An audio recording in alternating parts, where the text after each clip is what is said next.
আজকে বানাচ্ছি চিচিঙ্গা।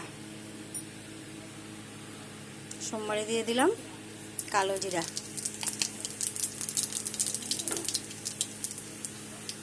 আর দিয়ে দিলাম পেঁয়াজ। মিডিয়াম সাইজের দুটো পেঁয়াজ আছে, পেঁয়াজ দিয়ে দিলাম।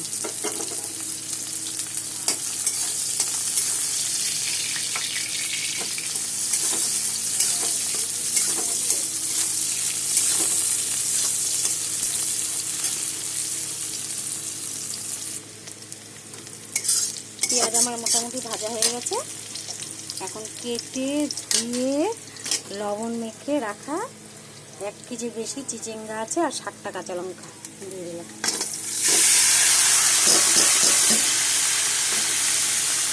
আর দিলাম হলুদ আর অল্প লবণ। কেন লবণ মেখে রাখিয়েছিলাম, তো মেখে ধুয়ে নিচ্ছি, এটা মানে বেশি লবণ দিলাম না।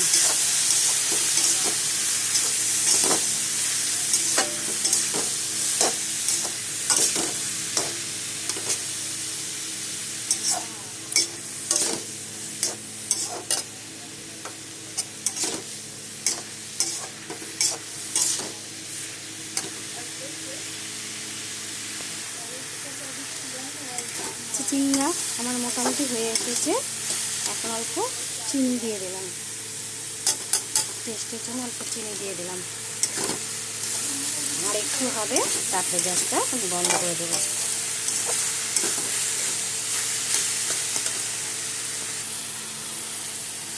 এখন দিয়ে দেবো একটু আধা চামচের মতন জিরার গুঁড়া। জিরার গুঁড়া দিয়ে দিলাম। এটা চিংড়ি শুটকি দিয়ে বানায় খাওয়া যায়, তবে আমার কাছে আজকে চিংড়ি শুটকি নয়, আমি পেঁয়াজ কালো জিরা সম্বার দিয়ে বানিয়েছি। তোমরা এরকম করে বানিয়েছো, খেতে খুব ভালো হয়, খারাপ হয় না। কিন্তু চিংড়ি শুটকিটা দিয়ে বানালে আরও টেস্ট হয়। রুটি ভাত সব কিছুর সাথে খেতে পারবে,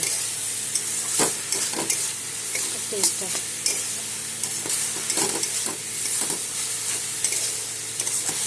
আমার চিচিঙ্গা হয়ে গেছে। তোমরা এরকম করে বানিয়ে খাবে, খেয়ে বলবে কেমন হয়েছে। লাইক করবে, কমেন্ট করবে, শেয়ার করবেন, সাবস্ক্রাইব করে পাশে থাকবে। Thank you.